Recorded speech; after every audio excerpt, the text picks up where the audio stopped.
Chers amis djiboutiennes et djiboutiens, le 1er octobre 2019 marque le 70e anniversaire de la fondation de la République populaire de Chine.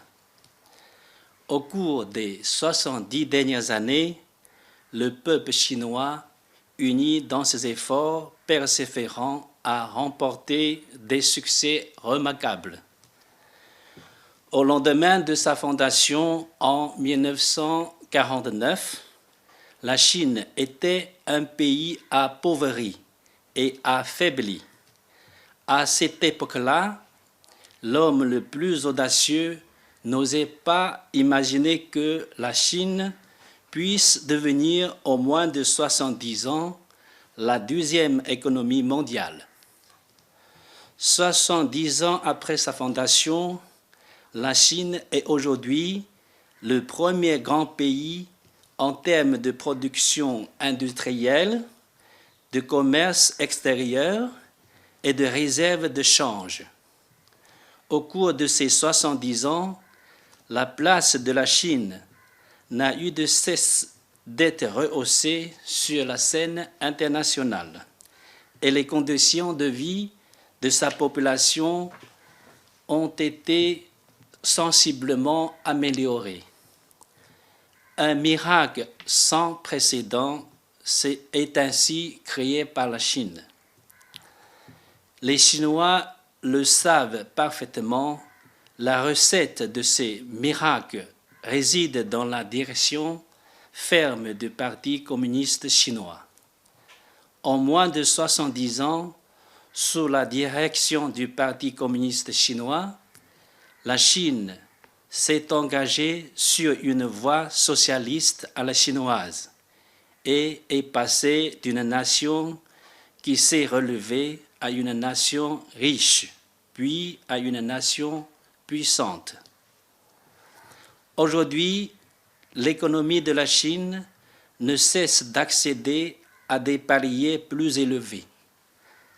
En 70 ans, le PIB de la Chine a été multiplié par 450 pour atteindre 13 600 milliards de dollars américains en 2018, avec une contribution à hauteur de 27% à la croissance mondiale.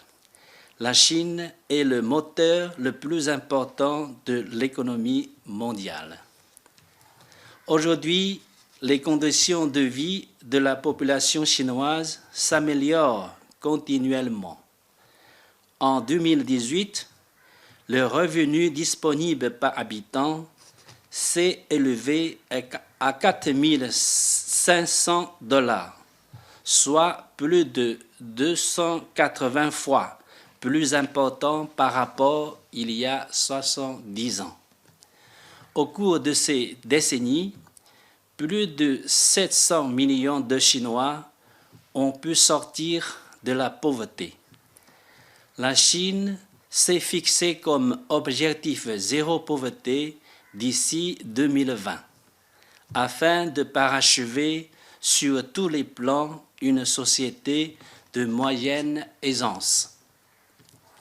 Aujourd'hui, la coopération de la Chine avec l'extérieur est ouverte à de nouveaux horizons. Depuis 2009, la Chine maintient la place de premier grand exportateur de marchandises et deuxième grand importateur du monde. Elle est d'ailleurs le premier partenaire commercial pour l'Union européenne, l'ASEAN, le Japon et d'autres économies du monde, dont Djibouti. La Chine est aussi la deuxième destination mondiale d'investissements étrangers. Aujourd'hui, la contribution de la Chine à la communauté internationale inscrit un nouveau chapitre. La Chine est le premier contributeur en casque bleu parmi les 5 membres permanents du Conseil de sécurité aux Nations Unies. En tant que grand pays, nous assumons effectivement nos responsabilités internationales.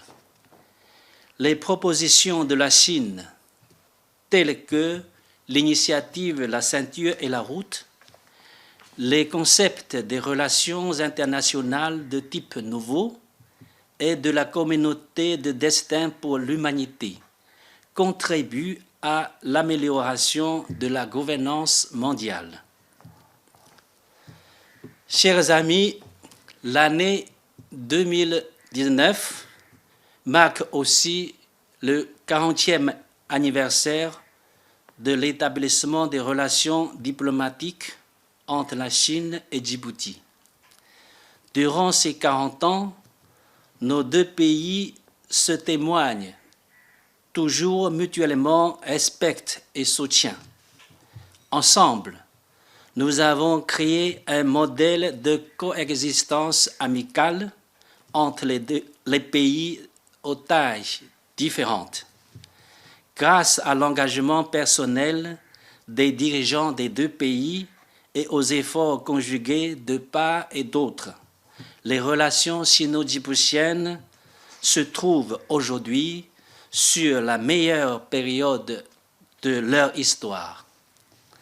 La confiance politique mutuelle entre nos deux pays n'a cessé d'être consolidée. En novembre 2017, nos deux chefs d'État ont décidé de hisser les relations sino-djiboutiennes au rang de partenariat stratégique, ce qui a donné le cap pour le développement de nos relations bilatérales. En moins de 2 ans, le président de la République, son Excellence M. Ismaïl Omar Guelleh, s'est rendu pour 3 reprises en Chine, ce qui illustre parfaitement la hauteur stratégique des relations Chine-Djibouti. La confiance politique mutuelle demeure ainsi le stabilisateur des relations entre nos deux pays.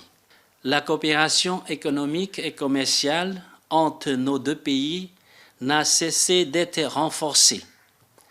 Ces dernières années, les échanges commerciaux sino-djiboutiens s'engagent sur une voie express. Dans le cadre de la coopération La ceinture et la route, nos deux pays ont réalisé ensemble de nombreux grands projets. Le chemin de fer électrifié Djibouti-Addis Abeba est le premier du genre en Afrique. Le port d'IMP aide Djibouti à créer de la richesse. La zone franche internationale, la plus grande sur le continent africain, a commencé à attirer des investisseurs des 4 coins du monde. La coopération économique et commerciale constitue un accélérateur important de nos relations bilatérales. Les échanges humains et culturels entre nos deux pays n'ont cessé d'être intensifiés. Chaque année, environ 400 Djiboutiens sont allés étudier en Chine grâce à des bourses gouvernementales chinoises ou à des opportunités de séances de formation de court ou moyen terme. En mars dernier, sous le haut patronage du président Guelleh, le premier atelier Lupin en Afrique est inauguré à Djibouti. Cela permettra aux jeunes Djiboutiens d'avoir plus d'opportunités de formation professionnelle et technique. Les échanges humains et culturels entre nos deux pays servent de catalyseur pour le développement de nos relations bilatérales. Chers amis, sur le nouveau point de départ, la Chine continuera à avancer à grands pas sur la voie socialiste à la chinoise, à promouvoir un développement de qualité et à élargir sans cesse l'ouverture en vue de bâtir la main dans la main avec Djibouti, comme avec d'autres pays du monde, une communauté de destin pour l'humanité et d'apporter ensemble une plus grande contribution au progrès de l'humanité tout entière. Je vous remercie de votre attention.